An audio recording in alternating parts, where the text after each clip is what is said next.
I think the whole Western concept of life is very much reflected in Western music. The harmony with group coordination, whereas Indian music is a conception of a person's ruling his own life, thinking of his own imagination according to how gods would wanted him to be.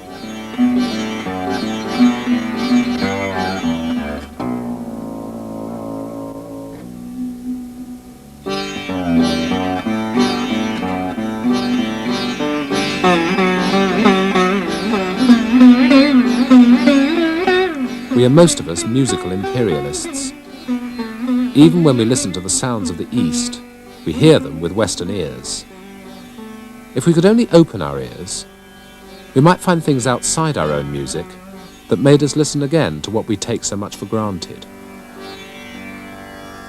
It requires, first of all, a completely different approach to music. It's not that it's a totally exotic music. I mean, the basic things are there, the scales, the rhythms, everything you find in Western music, but the approach, the interpretation, and the hierarchy of importance is so different. The first paradox a Westerner encounters with the East is really the subtlety and complexity and intricacy of melodical development, most of which are completely alien to Western music and are even forbidden, so to speak. A certain intensity which you bring to bear, I think, which is focused very much more on your own personality and perhaps in a composed music where you're interpreting the writing of somebody else.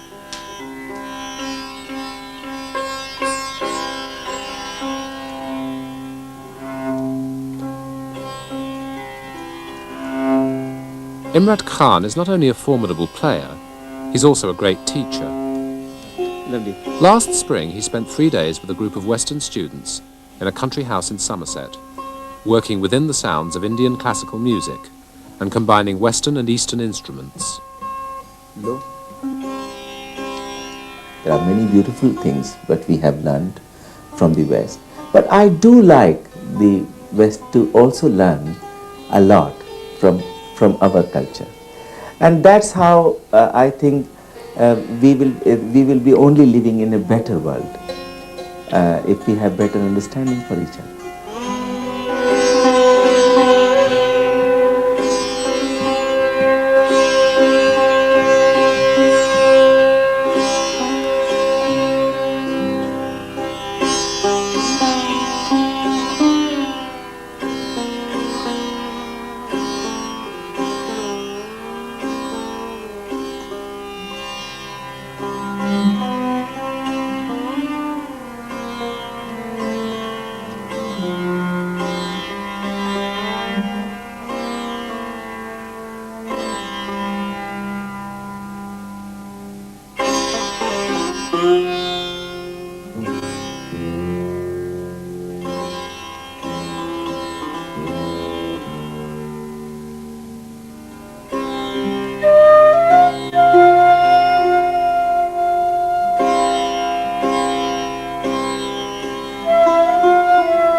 The students came from two backgrounds, from the ethnomusicology departments of the universities, and from the growing number of players frustrated by the narrow teaching of Europe and looking for sounds that are different.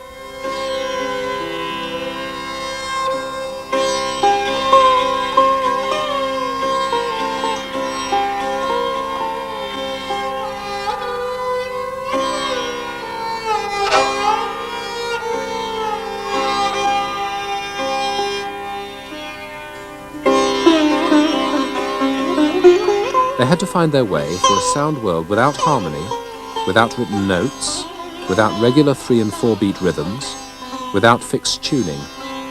A world we lost about 400 years ago and only began to rediscover this century.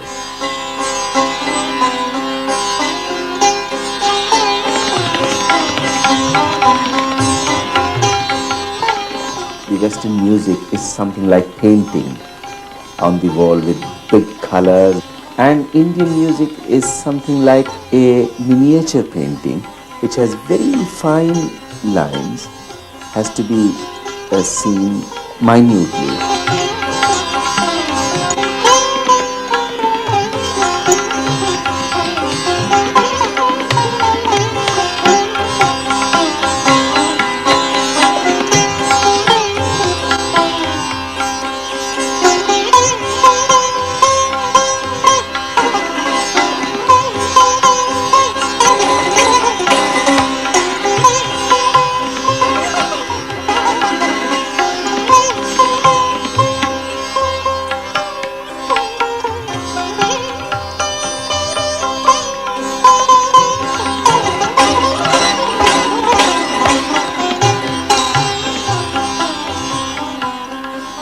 Imrat Khan is the 15th or 16th generation of his family to be a celebrated classical player. He learned, as his son Nishat is learning, through the system of the Gharana, the oral tradition that passes the most complex of styles from mouth to ear to hand.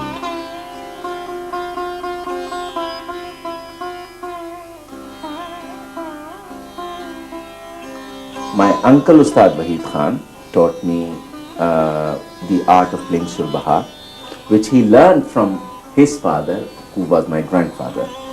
When Imrat Khan is playing his music, it is not Imrat Khan only.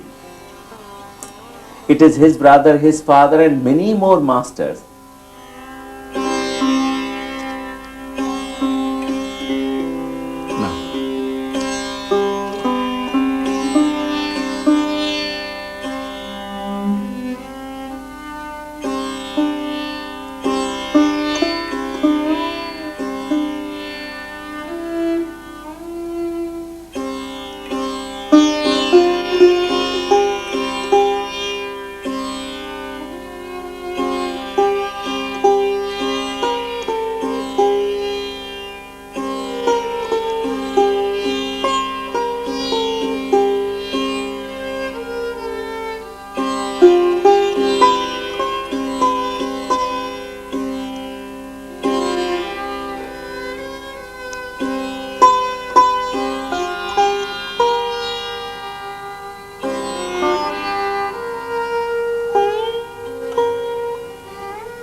Beautiful.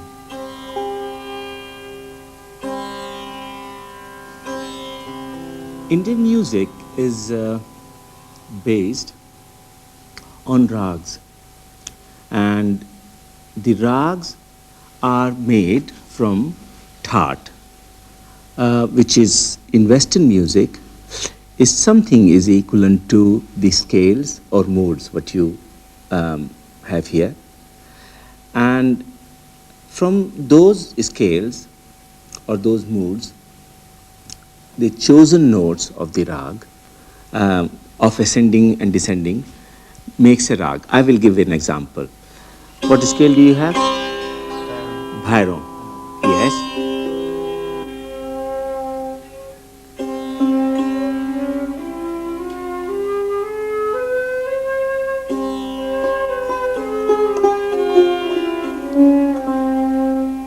Suppose if you choose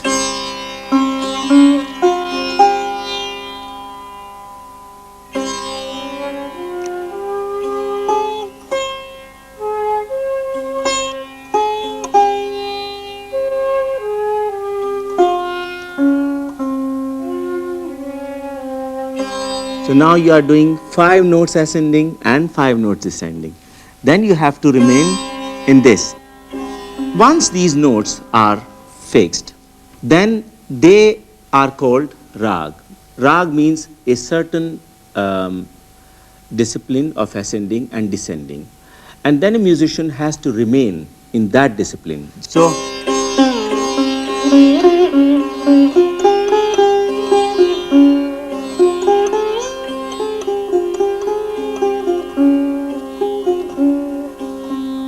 now play, because I also like to express my feelings that once people think they want to learn Indian music, they only thinking of picking up sitar and only Indian instrument. They think that only Indian instrument can play Indian music. But I think there are many other beautiful Western instruments in which Indian music can be played very beautifully, like cello and like several flute and many other.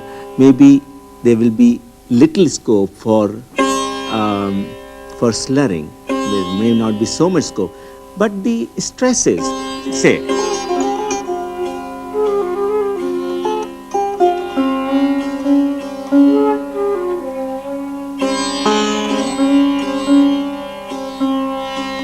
beautiful, beautiful. And once this, I have chosen this rag, I should establish all these 5 notes in this scale slowly, one by one, like.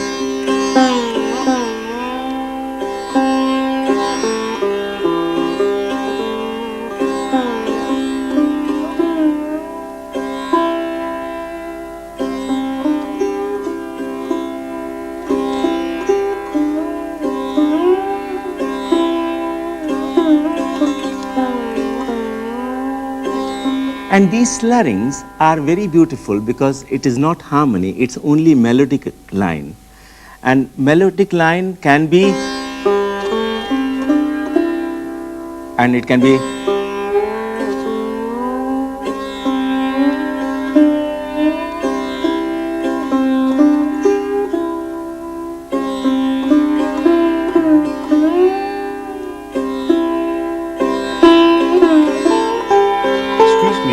Yes. Could I ask a question, please? Is the ornamentation of the notes in the rug, is that an essential feature of the rug, or is it just as a decoration to make the music sound more beautiful? yes, first a rag notes are given to you. For instance, if I am playing Bhopali. Now, every note does not need to be ornamented like.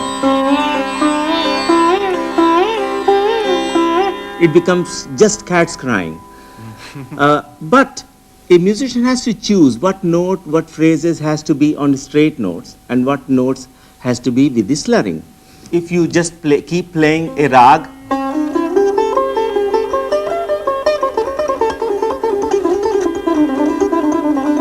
then there is no sort of dimension in a rag. You add the dimension while.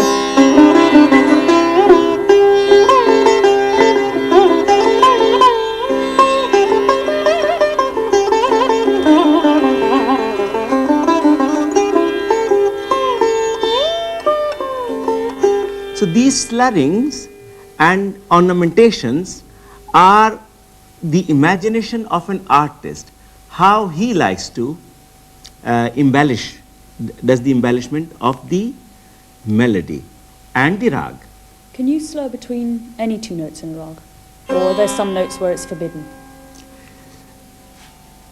You can slur on any note of the rag, but these slurrings are the major aspect of improvisation, and that's what one learns from a master, which place to slur and where not to slur. Indian music is something like language. When you say, I'm happy to see you. If you say, I am happy to see you, it doesn't make a sense. So when I say,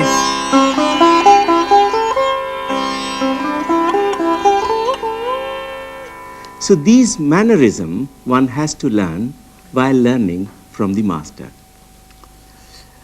The instrument is, in Indian music, it is not, the instrument is not obliged to tune according to the piano key, because first, the scale is not tempered scale.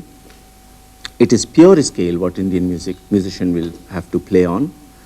Second thing, because it is not harmony and it is not a group which he has to play, he expresses himself according to his abilities of his musicianship and according to his instrument. I will now would like to give a demonstration, one rag only, which is Yaman Kalyan, again very major rag of Indian music. Clive will play flute in his key, which is, I think it is around E. And then Nicholas will play sarangi, the fast movement of the rag.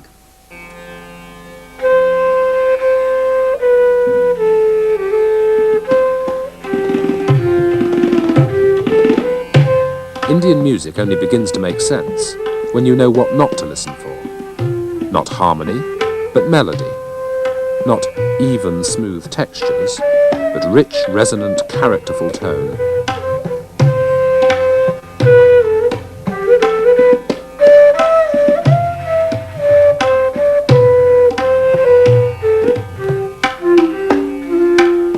The Muslims brought their folk instruments into the courts of Mughal India, and many of them retain the rich woody sound of all the world's best vernacular music.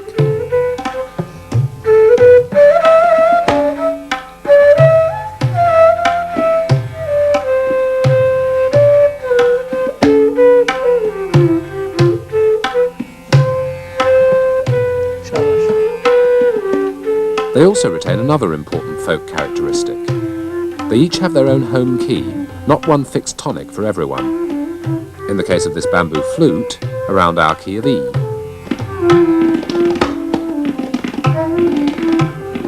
Slightly sharper for the bowed sarangi.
Shabash, Nicholas, that was very, very nice.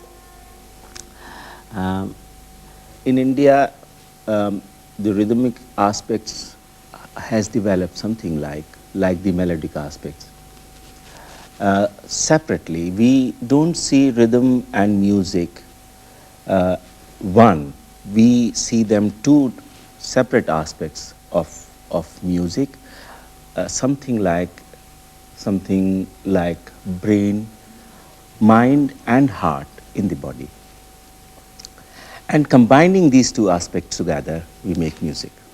Yeah, like any other language, also the tabla language, you can write it down and you can speak whatever is written on whatever you are playing. We have some basic sound like 9 or 10. They sound like this. I'll ask Penny to play that. Na, tin, ghe, dha, dhin, tete, terikete, dha tete, dha dha tete. And out from them we make the big phrases or long phrases like dha tete dha tete dha dha tete dha gati na ke na. Now, can you play teen tal, the 16-beat rhythm cycle? Tin tin ta ta din din da da din din da da din din da da. Play tukla, one long phrase. We think of rhythm as a motor that pushes the music along. In India, or indeed all of Buddhist Asia, the rhythm is cyclic. It revolves hypnotically upon itself. Play it again, and I'll speak the same thing. Din din tete tete gege tete gete gene takete ta na tha tete kata gete gene tha kate ta tete kata gete gene tha kate ta tete kata gete gene tha kate ta. Right. Thank you. Basic rhythm cycles are very few. Say 16-beat rhythm cycle, which is known as teen tal, or 12-beat rhythm cycle, known as ek tal, 10-beat rhythm cycle, known as jhap tal, and the 7, I have said, rupak. So to show that, you divide them like 16-beat. We divide it into 4 groups of 4.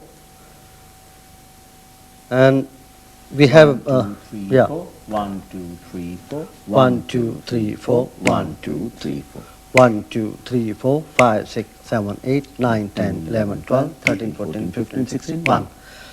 And the same as for 12. It's divided 4, 4, 2, 2. 1, 2, 3, 4, 5, 6, 7, 8, 9, 10, 11, 12. 1, 2, 3, 4. 1, 2, 3, 4. 1, 2, 1, 2, 1. We have very important thing which is called sum, and which is first beat. And one thing is khali, which is empty beat, always come in between the cycle. For example, in teen tal or 16 beats, we clap it like this. 1, 2, 3, 4, 5, 6, 7, 8, 9, 10, 11, 12, 13, 14, 15, 16. 1, 2, 3, 4, 5, 6, 7, 8, 9, 10, 11, 12, 13, 14, 15, 16, 1. So this empty beat shows the cycle, otherwise it's 4. Now I would like to play ek tal, which is 12 beats. You can count it like this. 1, 2, 3, 4, 1, 2, 3, 4, 1, 2, 1, 2, 1, 2, 3, 4, 1, 2, 3, 4, 1, 2, 1, 2. 4, 4, 2, 2.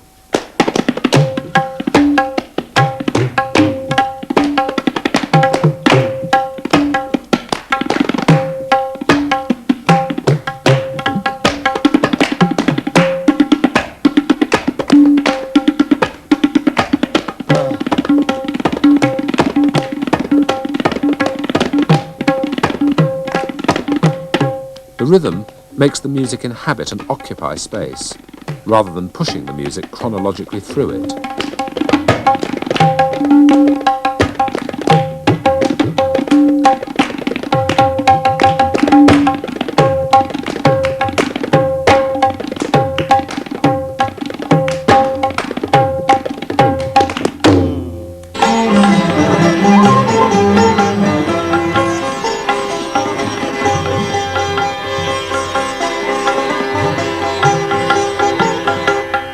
Now, I always wanted to convince to the Western students that Indian music has got something very common with Western music.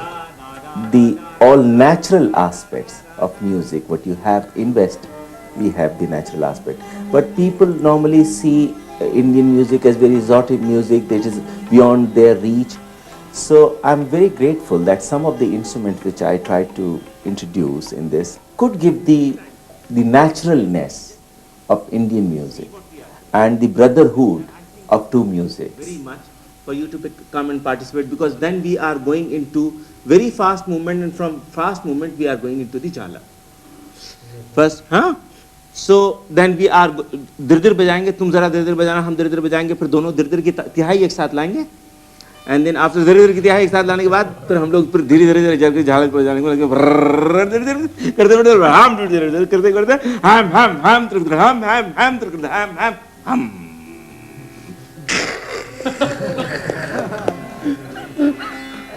Good. Before I knew anything about it, I obviously felt Western music was the greatest. You know, we had the most complex rhythmic setup, we had the most complex melodic setup and harmonic setup. And once I'd learned about Indian aspects, I began to realize that actually in many ways they far outstrip us. I've kind of crossed a bridge, really, and it's very difficult for me to go back and play Western music. I fell into it and I can't find the way out. It's my main interest. I ask myself why I do it.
If my forefathers made the Taj Mahal, I have full respect of the beauty of the Taj Mahal in my heart.